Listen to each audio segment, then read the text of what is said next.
Capítulo 8. O assassino terá um distúrbio de fala.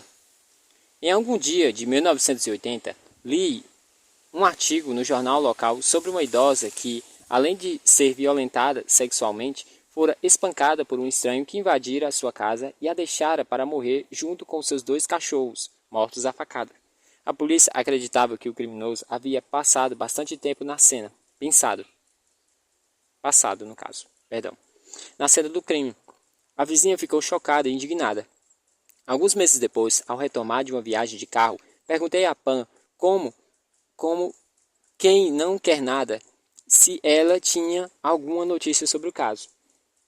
Ela me disse que não havia nenhuma novidade, nem qualquer suspeita mais concreto. Comentei que era uma pena, porque pelo que eu ouvira falar, uma solução parecia possível.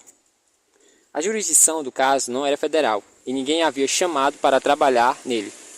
Mas, como morador da região, decidi tentar ajudar de alguma maneira. Visitei a delegacia, apresentei-me aos policiais, contei para o delegado o que eu fizera e perguntei se poderia conversar com os detetives encarregados do caso. Ele aceitou minha oferta de bom grado. O detetive responsável era chamado de Jim Martin. Ele me mostrou as fichas do caso, incluindo fotos. A mulher tinha realmente sido esmurrada. Enquanto estudara o material, comecei a elaborar uma imagem mental do criminoso e da dinâmica do crime. Certo, disse aos detetives, que me escutavam educadamente, mas com um tanto de desconfiança. Eis o que acho do criminoso. Ele é um estudante de 16 ou 17 anos. Sempre que encontramos uma vítima uma vítima de agressão sexual idosa, procuramos um criminoso jovem, um pouco inseguro e sem muita experiência. Uma vítima mais jovem, forte e desafiadoramente seria intimidante demais para ele. Será que alguém desumano, descabelado ou desalinhado Será alguém desarrumado, descabelado e desalinhado de maneira geral. O que terá acontecido na tal noite é que ele não tinha para onde ir depois de sua mãe ou seu pai o chutou para fora de casa. Ele não irá muito longe nessa situação. Em vez disso, procurou o abrigo mais próximo e acessível.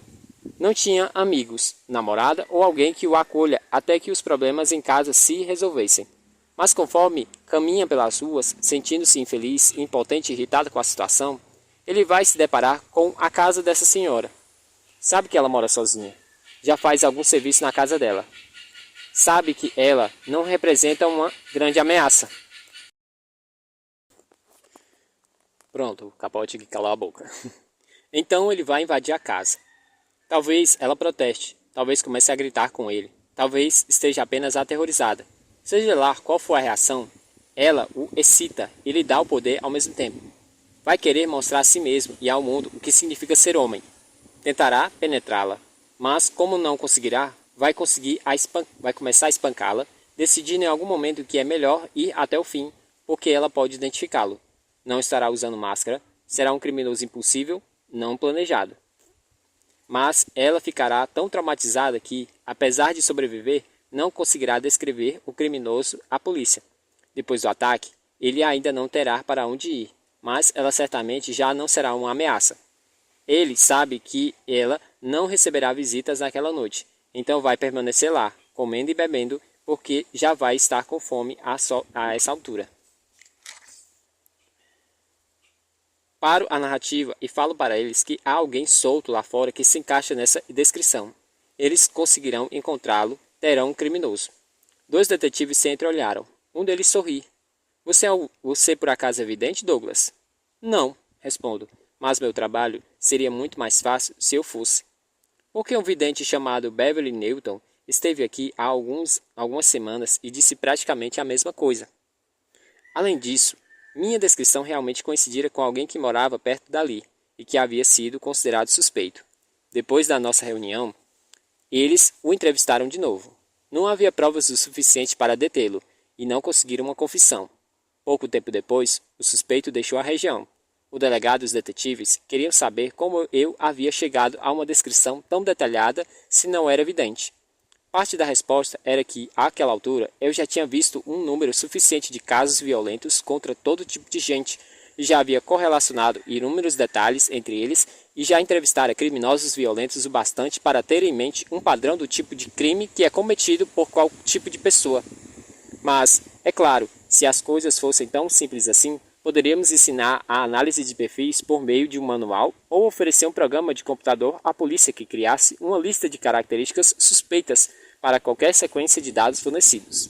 No entanto, a verdade é que, apesar com frequência de usarmos computadores em nosso trabalho, que são capazes de realizar coisas de fato impressionantes, eles simplesmente não conseguem fazer atividades mais complexas e talvez nunca consigam. Analisar perfis é como escrever. Você pode inserir todas as regras de gramática, sintaxe e estilo em um computador, e mesmo assim ele não será capaz de escrever um livro. O que tento fazer em cada caso é absorver todas as provas com as quais posso trabalhar, com os relatos de caso, as fotos e descrições de cena do crime, os depoimentos das vítimas, os protocolos de autópsias e depois entrar de forma mental e emocional na cabeça do criminoso. Tentar pensar como ele. Não sei exatamente como isso acontece. Assim como os escritores feito Tom Harris, que se consultaram comigo ao longo dos anos, também não sabem exatamente de que maneira seus personagens ganham vida. Se existe algum elemento de evidência nisso, não o rejeitarei, mas acho que tem mais a ver com o pensamento criativo. Volta e meia, videntes colaboram com investigações criminais. Já vi isso funcionar. Alguns têm a capacidade de, inconscientemente, focar em detalhes específicos, sutis de uma cena de crime e, a partir disso, tirar conclusões lógicas, assim como eu mesmo tento fazer e treino minha equipe. No entanto, sempre aconselho aos investigadores a usar videntes como ferramentas investigativas apenas como último recurso e, caso decidam usá-los, não os exponha a policiais e detetives que reconhecem os detalhes do caso. Porque bons videntes são especialistas em captar pequenas pistas não verbais, e um deles poderia deixá-lo impressionado apenas devolvendo fatos que você já sabe sobre o caso, ganhando credibilidade sem necessariamente oferecer informações novas. No caso dos infanticídios de Atlanta, centenas de videntes apareceram na cidade e ofereceram seus serviços à polícia. Eles apresentaram todo tipo de descrição dos assassinos e métodos. No fim, descobriu-se que nenhum havia chegado perto da verdade. Na mesma época da minha reunião com a polícia local, departamentos da região ao redor da Baía de São Francisco me chamaram para trabalhar na investigação de uma série de assassinatos em séries muito arborizadas ao longo de trilhas que eles haviam conectado e atribuído a um suspeito desconhecido que apelidaram de Matador da Trilha. As mortes haviam começado em agosto de 1979, quando Eda Kane, uma executiva de banco de porte físico atlético que tinha 44 anos, desapareceu enquanto fazia uma trilha sozinha pela encosta leste da Monte Tamalpais, uma linda montanha voltada para a ponte Golden Gate e a Baía de São Francisco, apelidado pela população de Dama Adormecida. Como Kane não voltou para casa à noite, seu marido, preocupado, ligou para a polícia. O corpo foi encontrado por um cão policial mais tarde no dia seguinte, nu, exceto por uma meia e um rosto voltado para o solo, em uma posição de quem estava de joelhos, como se implorasse pela própria vida. O médico legista determinou que a causa da morte havia sido um tiro na nuca. Não havia evidência de agressão sexual. O assassino roubou 3 cartões de créditos e $10, mas deixou um anel de casamento e outras joias. Em março do ano seguinte, o corpo de Barbara Schweinstein, de 23 anos, foi encontrado no parque do Monte Tamalpais. Ela havia levado diversas facadas no peito, enquanto aparentemente também estava de joelhos. Em outubro, Anne Alderson, de 26 anos, não voltou de uma corrida ao redor do parque. Seu corpo foi encontrado mais tarde com uma ferida de bala ao lado direito da cabeça. Ao contrário das vítimas anteriores, Alderson estava completamente vestida, com o rosto voltado para cima, apoiado em uma das pedras, e a única coisa faltando era um brinco de ouro na orelha direita. O zelador que cuidava do parque e morava ali, John Henry, disse que a vira sentada sozinha no anfiteatro do parque no qual seria a última manhã de sua vida, assistindo ao nascer do sol. Duas outras testemunhas a viram a menos de 800 metros de onde o corpo de Eda Kane foi encontrado. Um dos mais evidentes suspeitos era Mark McDermott, cuja mãe inválida e seu irmão esquizofrênico foram encontrados mortos a tiros em sua cabana no Monte Tamalpais. Depois de fugir da polícia por 11 dias, McDermott se entregou para o detetive capitão Robert Gandini, de Marin County. Os detetives conseguiram conectá-lo aos assassinatos de sua família, mas embora ele tivesse muitas armas, nenhuma delas era compatível com os calibres .44 e .38 usados nos casos do matador da trilha, e então os homicídios voltaram a acontecer.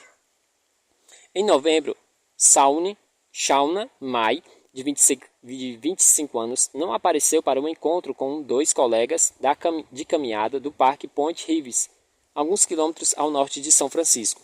2 dias depois, uma equipe de busca encontrou seu corpo em uma cova rasa ao lado do cadáver em decomposição de outra mulher, Diana O'Connell, uma nova-iorquina de 22 anos, que desaparecera no parque um mês antes. Ambas as mulheres haviam sido baleadas na cabeça. No mesmo dia, outros 2 corpos foram encontrados no parque, identificados como os de Richard Stone, de 19 anos, e sua noiva, Cynthia Maryland, de 18 anos. Ambos desaparecidos desde meados de outubro.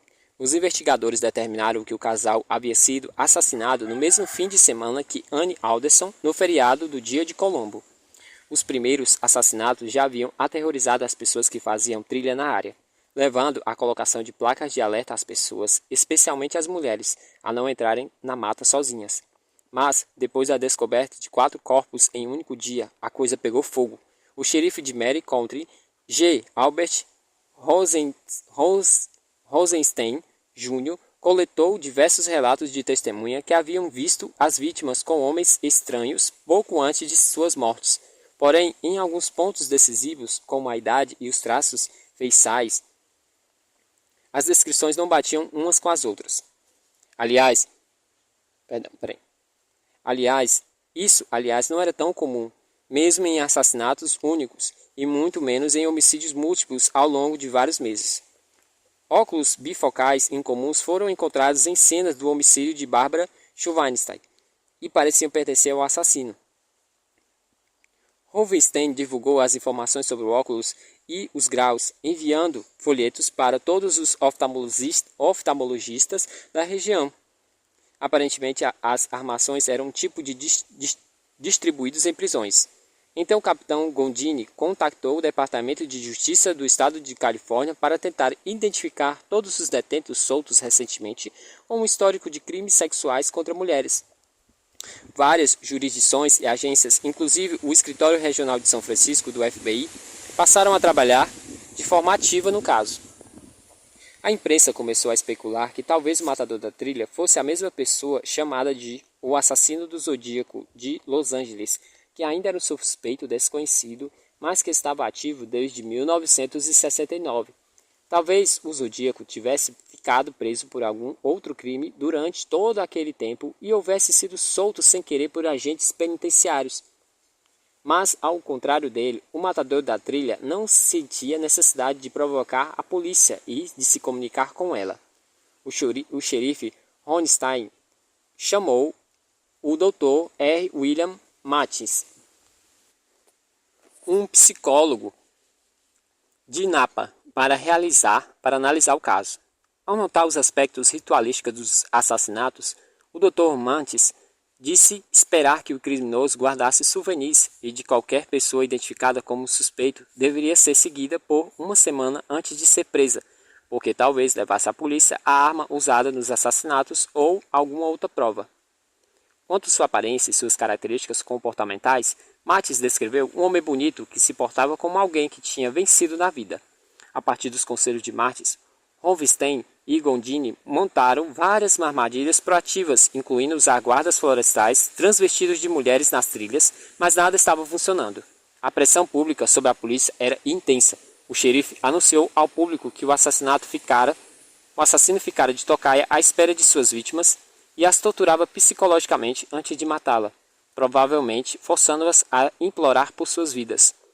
Quanto à agência residente de San Rafael do FBI pediu ajuda a Quantico, seu primeiro contato foi com Roy Rosewood, nosso principal especialista em estupro e violência contra as mulheres. Roy era um cara sensível e humanitário, e o caso o afetou profundamente. Lembrou-me dele descrevendo o caso para mim enquanto voltávamos para o nosso escritório, vindo do edifício das salas de aula, onde ele acabara de ministrar um curso da Academia Nacional. Pareceu que Roy se sentia pessoalmente responsável, como se os esforços conjuntos do FBI e de cerca de 10 agências locais não tivessem sido suficiente, como se fosse ele o único responsável por desvendar o caso e intimidar o criminoso. Ao contrário de mim, Roy trabalhava meio expediente dando aulas.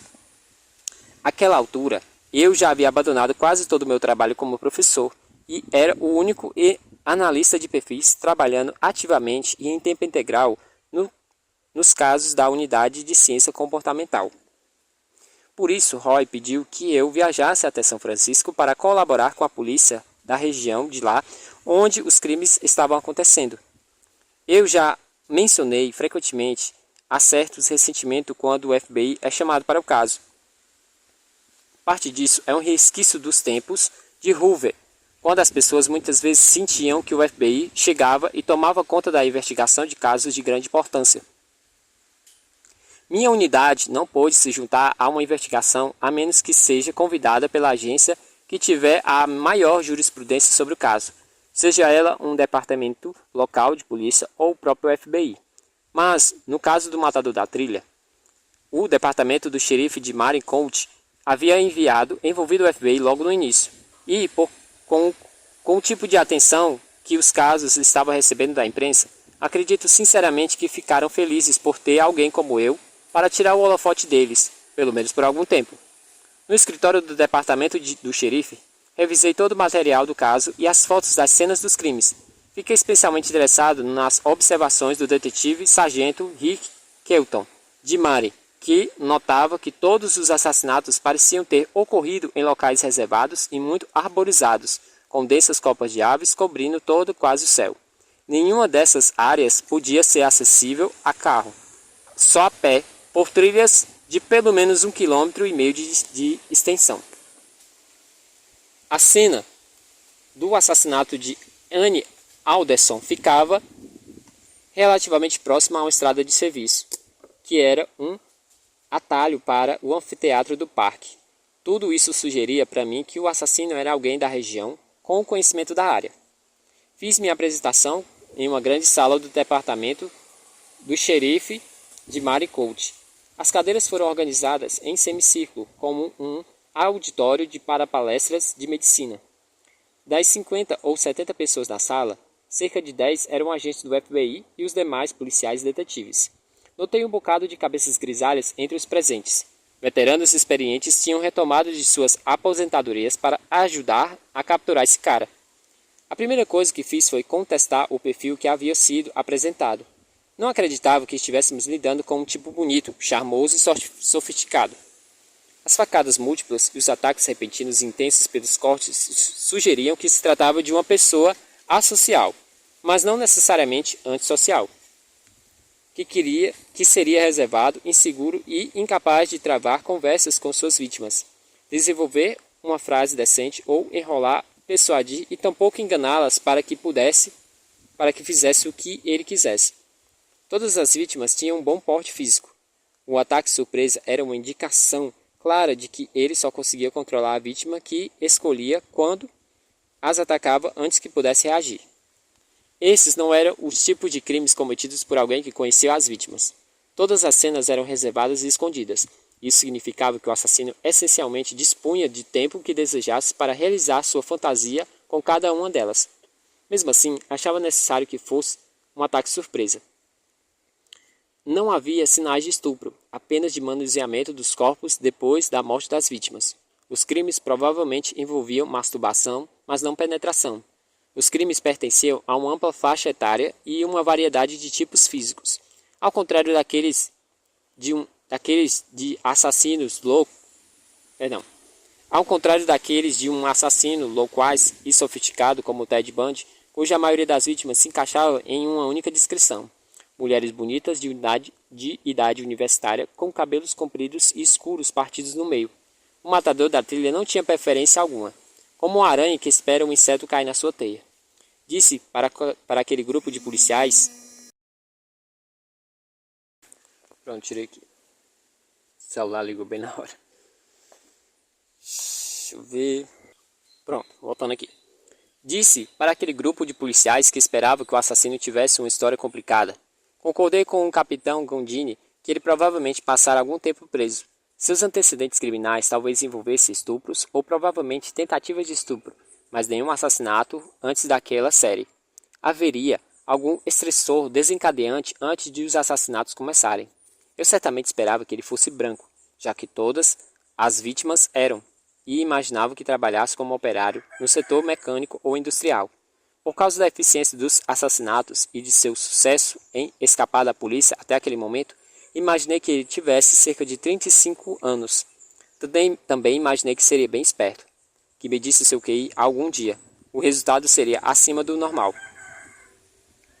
E se pesquisasse seu passado, encontraremos um histórico de urinar na cama, provocar incêndios e cometer crueldade com animais, ou pelo menos duas dessas três características. Mais uma coisa, falei, depois de um longo silêncio. O assassino terá distúrbio de fala. As expressões e linguagem corporais das pessoas na sala eram evidentes. Eles enfim expressavam o que provavelmente se passava na cabeça de cada um desde o começo da palestra. Esse cara só pode estar de sacanagem. Por que acha isso? Perguntou o policial em tom sarcástico. Acho que gagueja por causa daquelas facadas? Ele sorriu, orgulhoso de sua descoberta, do novo método de homicídio. Expliquei que não. Que se tratava de uma combinação de raciocínio indutivo e dedutivo, considerando basicamente todos os outros fatores dos casos, todos aqueles, agora o galo inventou de cantar, todos aqueles que eu já havia explicado. Nos locais reservados onde ele provavelmente não encontraria mais ninguém. O fato de que nenhuma das vítimas tinha sido abordada no meio de uma multidão ou enganada para que o seguisse. O fato de que ele acreditava precisar de um ataque surpresa, mesmo no meio do nada. Tudo isso me dizia que estávamos lidando com alguém com algum distúrbio que o constrangia ou envergonhava. Sobrepujar uma vítima de surpresa ou ser capaz de dominá-la e controlá-la era sua maneira de superar essa dificuldade. Admiti, no entanto, que ele poderia ter outro tipo de doença ou deficiência. Em termos psicológicos ou comportamentais, poderia ser um indivíduo muito feio, com cicatrizes bem aparentes de acne, pólio, sem um membro ou algo assim. Mas, pelo tipo de vítima que vimos, tínhamos que descartar a possibilidade de falta de membro ou de alguma condição verdadeiramente incapacitante. E, com tantas testemunhas e pessoas nos parques nos horários em que os assassinatos haviam sido cometidos, provavelmente teríamos ouvido algum relato se ele tivesse uma desfiguração óbvia. Por outro lado, um distúrbio de fala seria algo que o assassino poderia sentir vergonha ou desconforto a ponto de limitar suas relações sociais normais, mas que não chamaria atenção em meio à multidão. Ninguém saberia de nada até que ele abrisse a boca. Dar esse tipo de orientação a uma sala cheia de policiais experientes com muito a perder e com a imprensa e o público na cola é certamente uma situação apavorante. É o tipo de cenário que gosto de armar para que as pessoas que interrogo, mas que prefiro evitar para mim mesmo. Só que é impossível evitar por completo. Com frequência somos assombrados pelos pensamentos tão claramente articulados por um detetive presente naquela tarde. E se você estiver errado, Douglas? Posso estar errado a respeito de algumas coisas, admiti, com o máximo de sinceridade possível. Posso ter errado a idade, posso ter errado a ocupação ou o QI dele, mas certamente não errei a raça e o sexo, e não errei o fato de que ele é um operário. E, nesse caso em particular, não errei que ele tem algum defeito que realmente o incomoda. Talvez não seja um distúrbio de fala, mas acho que é. Ao terminar, não sabia se tinha conseguido realmente causar impacto e se eles haviam absolvido o que falei. Mas o policial me procurou depois e disse: "Não sei se você está certo ou errado, John, mas pelo menos você deu algum direcionamento à investigação. É sempre bom ouvir esse tipo de coisa, mas costumo manter um pé bem atrás até descobrir o que a investigação realmente vai revelar." Voltei para Quantico e a equipe colaborativa do Departamento do Xerife e da Polícia da Baía de São Francisco prosseguiu com o trabalho. No dia 29 de março, o assassino atacou novamente, baleando um jovem casal no Parque Estadual de Henry Cowell Redwoods, perto de Santa Cruz. Quando ele falou para Ellen Mary Hansen, uma jovem de 26 anos no segundo ano da Universidade de Califórnia, em Davis, que a estupraria, ela protestou, e ele disparou o revólver calibre .38, matando-a na hora e ferindo gravemente Steve Hestley, que ele abandonou no local, acreditando estar morto. Mas Hestley foi capaz de oferecer uma descrição parcial do homem com dentes tortos e amarelados. A polícia juntou essa informação aos depoimentos de outras testemunhas oculares e conseguiu ligar o homem a um modelo de carro estrangeiro antigo e vermelho, possivelmente um Fiat, mas, outra vez, essa descrição variava bastante em comparação às anteriores. Heatley acreditava que o suspeito tinha entre 50 e 60 anos e era calvo. Testes balísticos ligaram os tiros desse incidente aos assassinatos anteriores do matador da trilha. No dia 1º de março, uma jovem loura e bonita de 20 anos, chamada Hadley Rexone Skangs, desapareceu. Ela estudava em uma escola técnica de artes gráficas em São José. E seu namorado, sua mãe e sua colega de quarto lembrava que Hadley dissera que se encontraria com um professor de desenho industrial da escola chamado David Carpenter, que havia combinado de levá-la para comprar o carro de um amigo. Carpenter tinha 50 anos e era incomum em um crime daquele tipo. Dali em diante, as coisas começaram a se encaixar. E o cerco foi fechando. Carpenter dirigia um Fiat vermelho com um escapamento amassado. Esse último detalhe era uma informação retida que a polícia não tinha revelado. David Carpenter deveria ter sido identificado e capturado antes de que realmente foi. Mas a verdade é que ele deu muita sorte, além de ter envolvido muita jurisdição policial diferente em seus casos, o que complicara a caçada. Ele tinha uma ficha prisional por crimes sexuais. Ironicamente, o fato de ter sido solto pelo estado de Califórnia para cumprir pena federal fizera com que ele não tivesse cadastrado como agressor sexual nos registros estaduais de condicional, embora estivesse solto continuamente tecnicamente sob custódia federal. E assim escapou por entre os dedos da lei. Outra ironia era que Carpenter e sua segunda vítima, Barbara Schweinstein, em cuja cena do crime seus óculos haviam sido encontrados, frequentavam o mesmo oftalmologista. Infelizmente, o médico não tinha visto o panfleto distribuído pelo departamento de polícia, do xerife. Outra testemunha se apresentara, entre elas uma mulher mais velha que havia reconhecido o retrato falado na televisão e dissera que ele fora comissário em um navio que ela e seus filhos haviam pegado para o Japão 20 anos antes. O homem lhe causara arrepios por ter dado atenção inadequada à sua filha mais nova. E Peter Berest, o gerente da agência de Daly City do banco Glen Park Continental Salves e Loan, lembrou-se da jovem bonita, sensível e confiável que trabalhava como caixa durante meu expediente, a estudante de ensino médio Anna Kelly Magivar, que havia desaparecido no fim de dezembro do ano anterior, embora seu caso não tivesse sido ligado anteriormente aos homicídios do matador da trilha. Seu corpo também fora encontrado num parque no Monte Tamalpais. Berest se lembrou do quão gentil e simpática Ana havia sido com um cliente muito gago que ele descobriu mais tarde ter sido preso em 1960 por atacar uma jovem em um lugar chamado Presídio, a base do exército ao lado de São Francisco. A polícia de São José e o FBI colocaram Carpenter sob vigilância e acabaram prendendo o homem. descobriram que ele tivera uma mãe dominadora e fisicamente abusiva.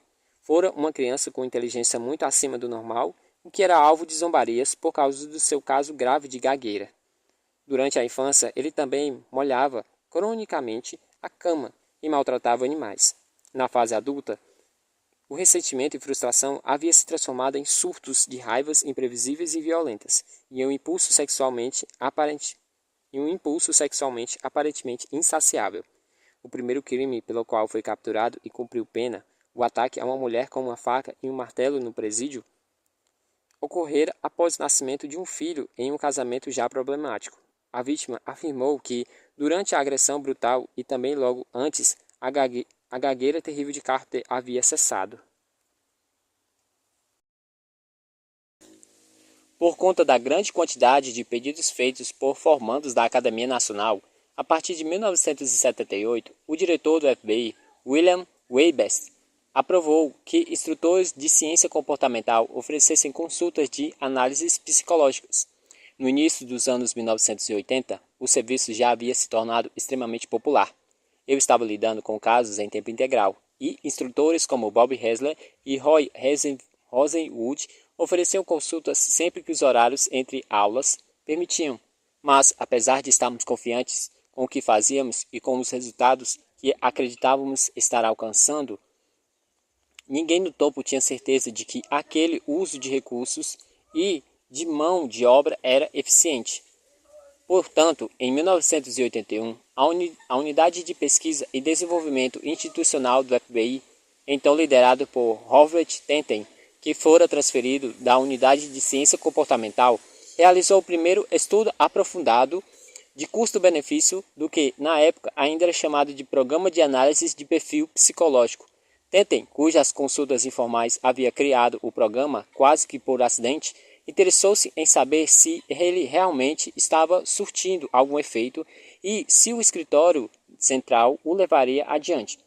Um questionário foi desenvolvido e enviado para nossos clientes, oficiais e detetives de qualquer agência executora de lei que tivesse usado nossos serviços de análise de perfil. Isso incluía departamentos de polícia municipal, distritais e estaduais, escritórios regionais do FBI, polícias rodoviárias e agências de investigação estaduais. Embora a maioria das solicitações estivessem ligadas a investigações de homicídios, a Unidade de Pesquisa e Desenvolvimento também reuniu todos a respeito de nossas consultas em casos de estupros, sequestros, extorsões, ameaças, abuso de menores, situações envolvendo reféns e determinações de mortes acidentais e suicídios. A análise de perfis ainda era um conceito vago e de difícil avaliação para várias pessoas de dentro do FBI. Muitos a consideravam bruxaria ou magia negra, e havia ainda quem dissesse que era uma atividade de fachada. Portanto, sabíamos que, a não ser que o estudo demonstrasse fortes e verificáveis taxas de sucesso, todo o lado da unidade de ciência comportamental que não envolvia sala de aula poderia ir por água abaixo. Por isso, ficamos gratos e aliviados quando as análises chegou em dezembro de 1981. Investigadores de todo o país nos defenderam entusiasmaticamente, pedindo que o programa fosse mantido. O último parágrafo da carta explicativa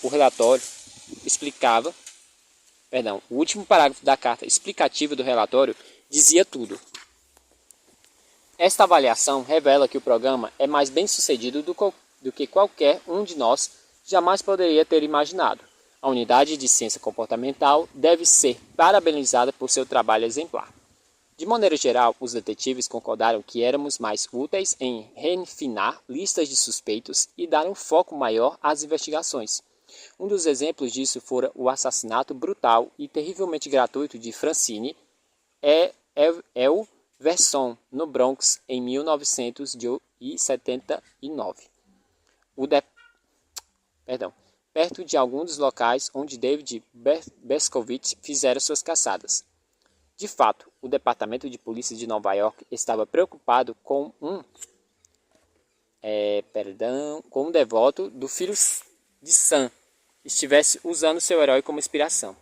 Falamos sobre esse caso nas aulas de quântico, porque ele é um ótimo exemplo de como traçar um perfil e de como a polícia pode utilizá-lo para dar prosseguimento a um caso intrigante que já estava sem solução havia muito tempo. Francine Everson tinha 26 anos e trabalhava como professora de crianças com deficiência em uma creche. Com 40 quilos e menos de 1,50 metros, ela despertava uma rara empatia e sensibilidade, Ela despertava uma rara simpatia e sensibilidade de seus alunos, já que também tinha uma deficiência leve, cifoescoliose, ou a curvatura da espinha dorsal. Tímida e um pouco sociável, morava com os pais no conjunto habitacional de Feian Parkwall Rose. Ela saiu para trabalhar, como de costume, às 6h30 da manhã, provavelmente por volta de 8h20. Um garoto de 15 anos, que também morava no prédio, encontrou a carteira dela no vão da escada, onde o terceiro e o quarto andar. Ele não tinha tempo para resolver a questão da carteira perdida sem chegar atrasado à escola. Então, guardou até voltar para casa. Na hora do almoço, quando entregou para o pai, ele foi até o apartamento de Everson pouco antes das 3 da tarde e deixou o objeto na mão de Francine, que ligou para a creche a fim de avisar a filha que sua carteira havia sido encontrada. Ao receber a notícia de que ela não apareceu para trabalhar aquele dia, a senhora Everson ficou imediatamente preocupada e se reuniu com outra filha e a vizinha para começar a procurar pelo edifício. No telhado, no topo da escada, elas se depararam com uma cena absolutamente de horror.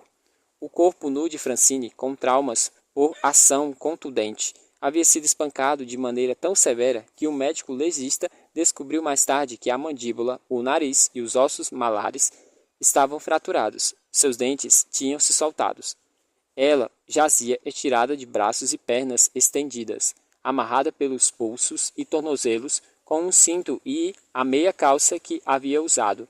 Embora o médico legista tenha determinado que isso aconteceu depois da morte, assim como a extirpação de seus mamilos que estavam posicionados sobre o tórax. A calcinha fora colocada no rosto para encobri-lo, e havia marcas de mordidas nas coxas e nos joelhos. As diversas lacerações pelo corpo, todas rasas, sugeriam um pequeno canivete. Seu guarda-chuva e sua caneta haviam sido inseridas à força na vagina e seu pente havia sido colocado em cima de seus pelos pubianos. Os brincos haviam sido deixados no chão de maneira simétrica, um de cada lado do corpo. Determinou-se que a causa da morte havia sido o estrangulamento por garrote, usando a alça da própria bolsa da vítima.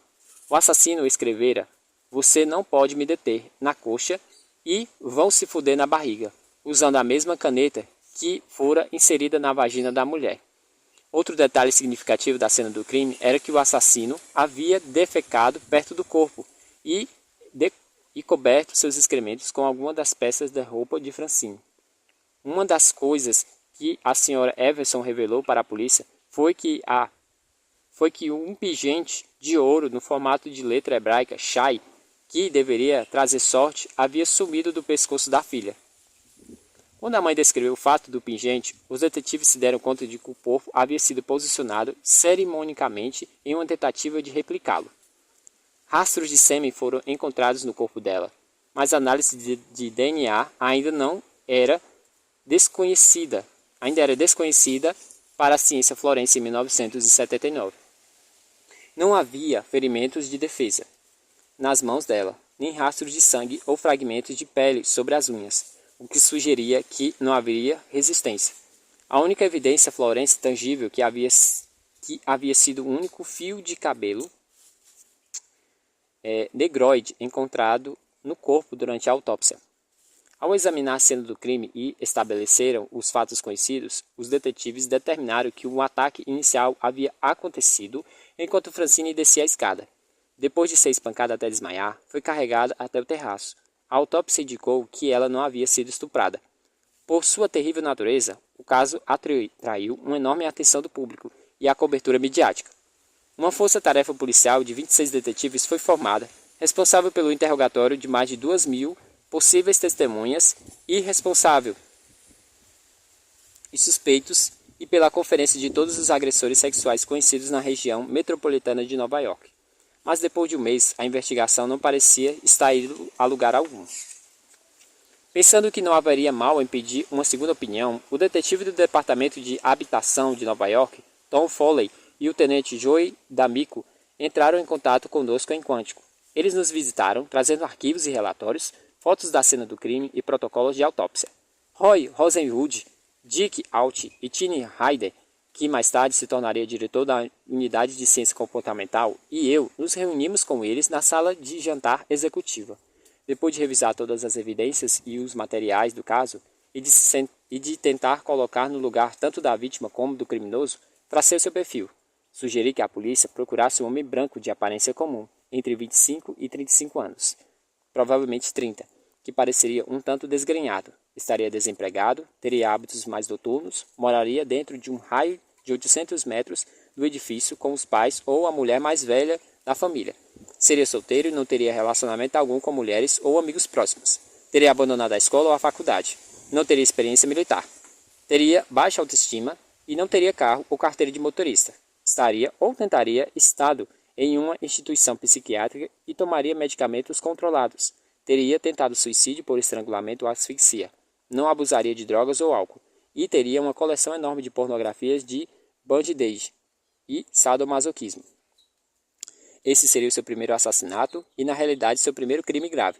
Mas não foi o último, a não ser se fosse capturado. Não precisavam procurar muito longe por esse homicida, falei para os investigadores. Vocês, inclusive, já conversaram com ele. Eles já teriam entrevistado o assassino e seus familiares, visto que morava na área. A polícia o considerava cooperativo, talvez até demais. Talvez fosse ele quem os procurasse. Inserindo-nos na investigação para se certificar de que não fosse alcançado. Para muitas pessoas que não conheciam bem nossas técnicas, isso parecia não passar de um truque. Mas se analisarmos metodicamente, podemos começar a compreender como chegamos às nossas impressões e recomendações. A primeira coisa que decidimos é que aquele que havia sido um crime de oportunidade, um evento espontâneo. Os pais de Francine... Cala a boca, mulher! Os pais de Francine nos disseram que ela às vezes pegava o elevador e às vezes descia pela escada. Não havia como prever qual seria a sua preferência em uma manhã qualquer. Se o assassino estivesse esperando por Francine na escada, talvez não tivesse topado com ela e de qualquer maneira provavelmente se depararia com outras pessoas antes. Tudo o que foi usado no ataque e no corpo da vítima pertencia a ela. O assassino não levou nada à cena do crime. Talvez apenas um canivete. Ele não tinha armas ou acessórios para estupro. E não havia seguido ou ido para o local com a intenção de cometer o crime. Isso, portanto, nos levou à seguinte conclusão. Se o sujeito conhecido não visitar o edifício com a intenção de cometer o crime, ele provavelmente estava lá por outro motivo. E para estar lá antes das 7 da manhã e encontrar Francine na escada, era provavelmente que ele morasse no prédio, trabalhasse lá ou conhecesse muito bem o local. Isso poderia significar que ele era um funcionário dos Correios, de uma empresa telefônica ou da companhia de energia elétrica. Eu achava improvável, já que não tínhamos nenhum relato de testemunhas nesse sentido. E alguém nesse tipo de situação não poderia ter passado o tempo que ele claramente passou com ela. Depois do ataque inicial na escada, ele sabia que poderia levá-la até o terraço sem correr riscos de ser interrompido. Além disso, como nenhuma pessoa no edifício viu nada e nem ninguém fora do normal, ele provavelmente conseguia passar despercebido. Francine não gritou nem resistiu, então ela provavelmente o conhecia. Cala a boca, mulher! Pelo menos de vista. O assunto é pesado e a galinha cantando. Desculpa, gente. E ninguém tinha notado qualquer outra pessoa ou ameaçadora entrando e saindo do edifício naquela manhã. Por conta da natureza sexual do ataque, tínhamos certeza de que estávamos lidando com alguém da mesma faixa etária dela. afirmando que essa faixa varia entre 25 e 35 anos, e provavelmente estaria bem no meio. Isso já me pareceu bastante para descartar o garoto de 15 anos que encontrara a carteira, assim como o pai de 40 anos. Baseado em minha experiência, eu não conseguia imaginar alguém de tal idade tratando o corpo daquela maneira. Até Monte Rissel, um estuprador em série extremamente precoce, não havia se comportado assim. Esse tipo de fantasia sexual avançada levaria anos para ser desenvolvida. Além disso, o garoto de 15 anos era negro. Embora o exame do corpo tivesse revelado um fio de cabelo negroide, eu estava convencido de que estávamos lidando com um assassino branco. Era muito raro vermos esse tipo de crime cruzar fronteiras raciais, e, quando víamos, geralmente havia outras provas para substanciar isso. Não existia prova alguma nesse caso, e eu raramente, ou talvez nunca, tivesse visto esse tipo de mutilação ser causada por um suspeito negro. Um ex-zelador negro do edifício, que nunca devolvera as chaves, era considerado um bom suspeito. Mas eu também não achava que seria ele, por levar em conta esse comportamento e o fato de que alguns moradores certamente o teriam notado. Então a polícia queria saber como eu poderia explicar aquele fio de cabelo que ligava o crime a um suspeito negro.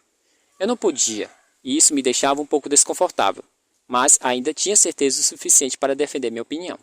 Aquele era um crime de alto risco, com uma vítima de baixo risco. Ela não tinha namorado, não era prostituta, usuária de drogas ou uma criança linda em um ambiente aberto. Tampouco estava em um bairro perigoso, longe da casa. O edifício contava com mais ou menos 50% dos moradores negros, 40% de brancos e 10% de latinos. Nenhum outro crime parecido havia sido denunciado no prédio ou em outro lugar do bairro. Qualquer outro criminoso poderia ter escolhido um local mais seguro para cometer um crime sexual. Juntando isso à falta de preparação anterior, tínhamos dados que sugeriam um criminoso desorganizado. Uma combinação de outros fatores, considerando-os juntos, me dava uma visão ainda mais clara do tipo de pessoa que havia assassinado Francine. O criminoso tinha realizado mutilações sexuais terríveis e se masturbado sobre o corpo, mas não o penetrara. A penetração com o guarda-chuva e a caneta era um ato de substituição sexual. Claramente, o homem adulto que procurávamos era um indivíduo inseguro, sexualmente imaturo e desajustado. A masturbação sugeria que aquela era a realização de um tipo de ritual sobre o que ele já fantasiava há algum tempo. A fantasia masturbatória teria sido alimentada por pornografia de bondage e sadomasoquismo, e também eram marcas de homens sexualmente desajustados. É bom lembrar que ele a amarrou depois que ela já estava inconsciente ou morta. A escolha por uma vítima pequena e fisicamente frágil, que mesmo assim precisou ser atacada de surpresa e neutralizada rapidamente antes que ele conseguisse perpetrar suas fantasias violentas, só me confirma isso. Se ele estivesse realizando seus atos sádicos em uma vítima viva e inconsciente, eu teria considerado outro tipo de personalidade. Mas da maneira que era, ele teria muita dificuldade em manter relacionamento com mulheres. Se namorasse, o que eu duvidava, procuraria parceiras muito mais jovens, as quais teríamos mais chances de dominar e controlar. O fato de que ele estava perambulando pelo prédio em um horário em que outras pessoas como Francine estavam indo trabalhar, indicava que não possuía emprego, em tempo integral. Se ele estivesse trabalhando, seria apenas meio expediente, provavelmente à noite e com um salário baixo. A partir disso, concluí que ele não podia morar sozinho.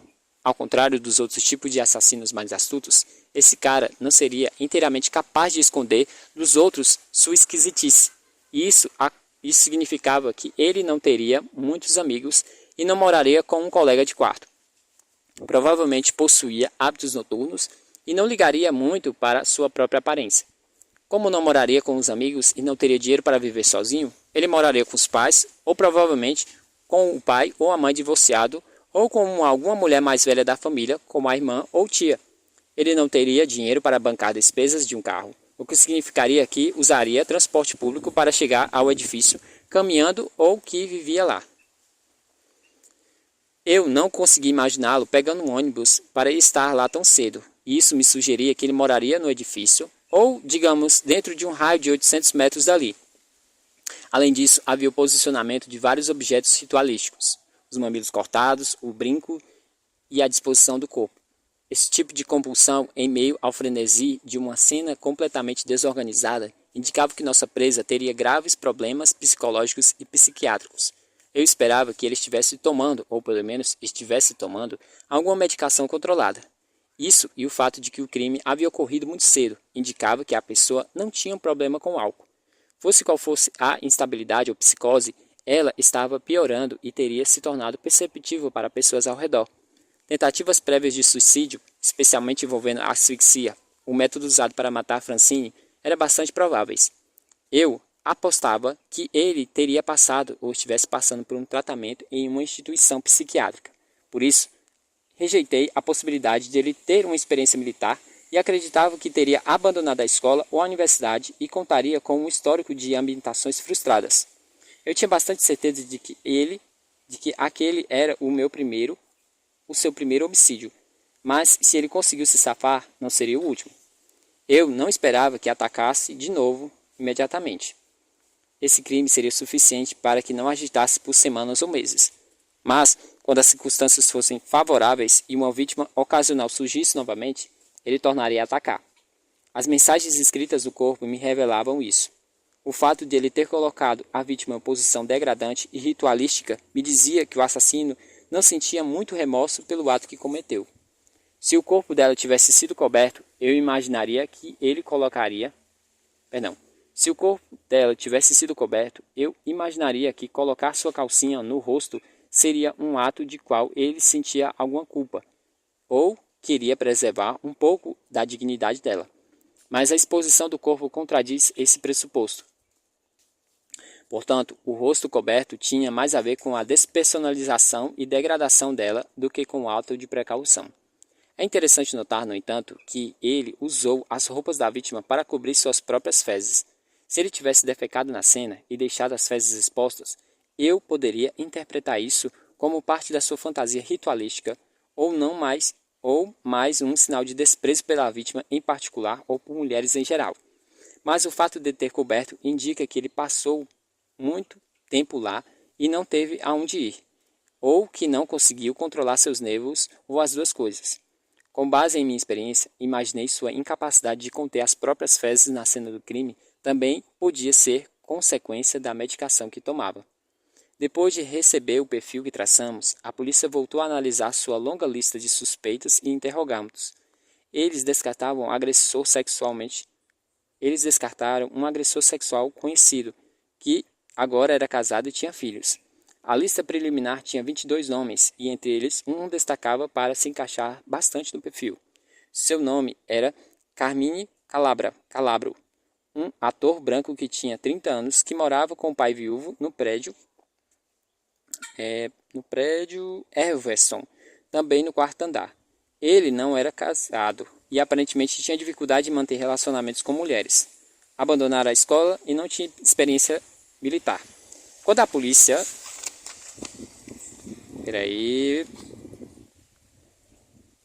vasculhou seu quarto, encontrou uma vasta coleção de pornografia, bandagem e sadomasoquismo. Ele tinha um histórico de tentativas de suicídio por enforcamento e asfixia, tanto antes quanto depois do assassinato de Everson.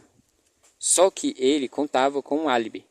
Como previ, a polícia havia interrogado seu pai, assim como todos os outros moradores do prédio. O Sr. Calabro dissera que Carmine estava internado em um hospital psiquiátrico local.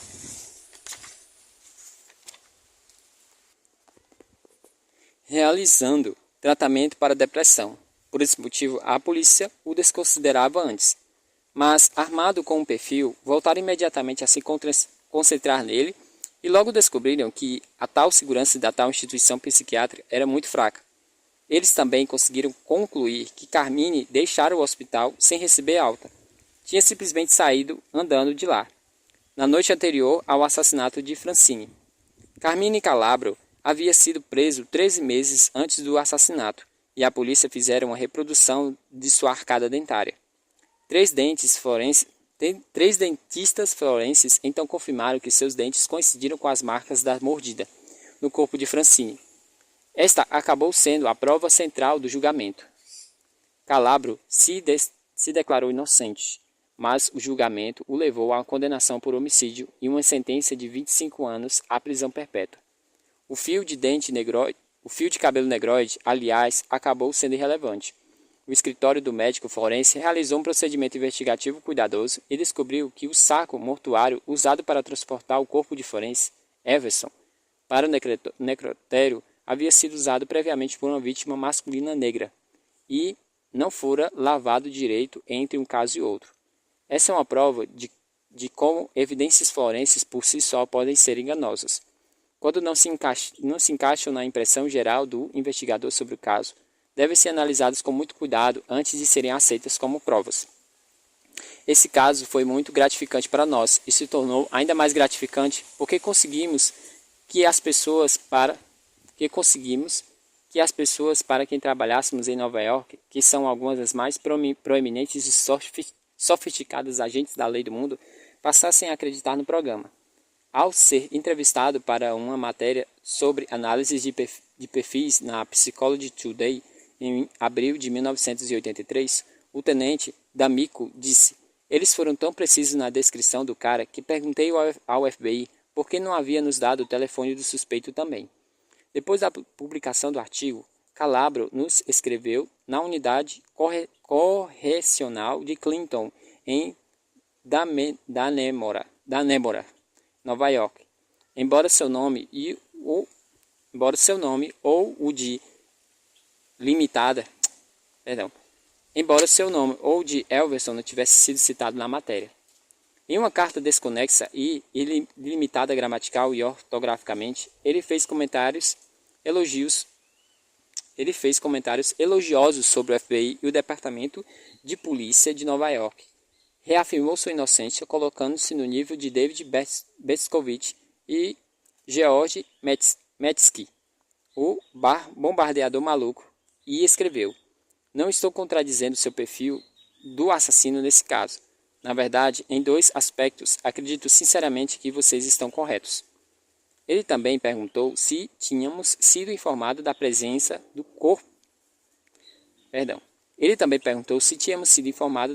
cabelo no corpo, o que poderia acusá-lo.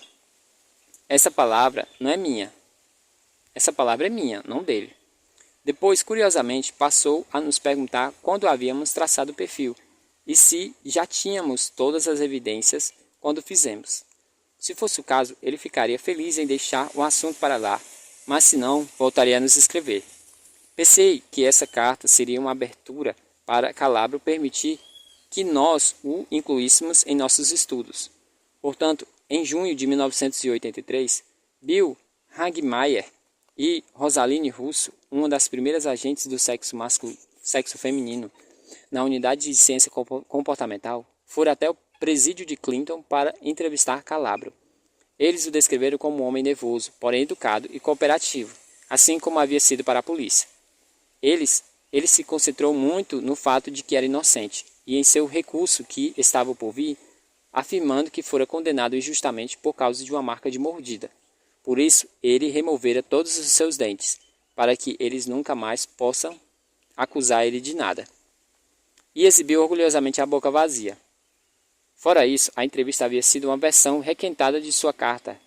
Embora Hagmer e Russo tivesse afirmado que o sujeito parecia muito interessado no que eles estavam fazendo e que não queria que fosse embora. Mesmo na prisão, ele continuava sendo um bicho do mato. Não tinha a menor dúvida de que Carmine Calabro seja profundamente e psicologicamente perturbado. Nada a respeito do caso, do histórico ou da nossa comunicação com ele indica qualquer proximidade com a normalidade. Apesar disso, ainda acredito que, como a maioria dos indivíduos perturbados, ele entendesse a diferença entre o certo e o errado. Ter fantasias bizarras e desequilibradas não é nenhum crime. Tomar decisão consciente de realizá-las para o mal dos outros certamente é.